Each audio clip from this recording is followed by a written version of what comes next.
বং উইন্ডোজে আপনাদের আরও একবার স্বাগতম জানাই। আজকে আমি দেখাবো ইয়াহু মেল আপনার যে কোনো ডিভাইস থেকে কীভাবে লগ আউট করবেন তার পদ্ধতি। এর আগের ভিডিওটা আমি জিমেল কীভাবে লগ আউট করবেন যে কোনো ডিভাইস থেকে তার ভিডিও পোস্ট করেছিলাম। যদি আপনারা দেখে না থাকেন, উপরের অপশান থেকে যেই আই অপশান আছে ওখান থেকে নোটিফিকেশান আসছে, ক্লিক করে দেখে নিতে পারবেন। তো ইয়াহু মেল যদি আপনি লগ আউট করতে চান, সিম্পলি এই অ্যাকাউন্টের যে ছবি আছে দেখতে পাচ্ছেন, নিচের সাইন আউট করলে এখান থেকে তো সরাসরি সাইন আউট হয়ে যাবে। কিন্তু এমনি যদি আপনি অন্যান্য কোনো ডিভাইস থেকে লগ আউট করতে চান, তাহলে অ্যাকাউন্ট ইনফো অপশানে ক্লিক করবেন।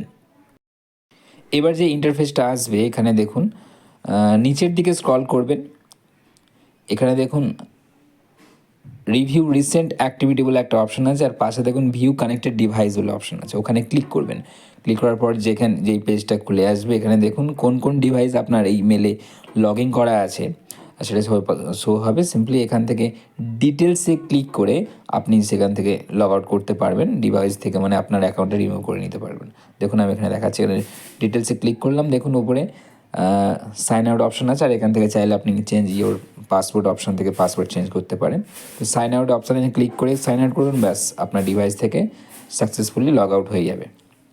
সো এরকমভাবে আপনার যে কটা ডিভাইস আছে এক এক করে আপনি লগ আউট করে নিতে পারেন। তো ভিডিওটি ভালো লাগলে এরকম আরও ভিডিও পাওয়ার জন্য অবশ্যই বং উইন্ডোজকে লাইক, শেয়ার, সাবস্ক্রাইব করে সঙ্গে থাকবেন। অনেক অনেক ধন্যবাদ।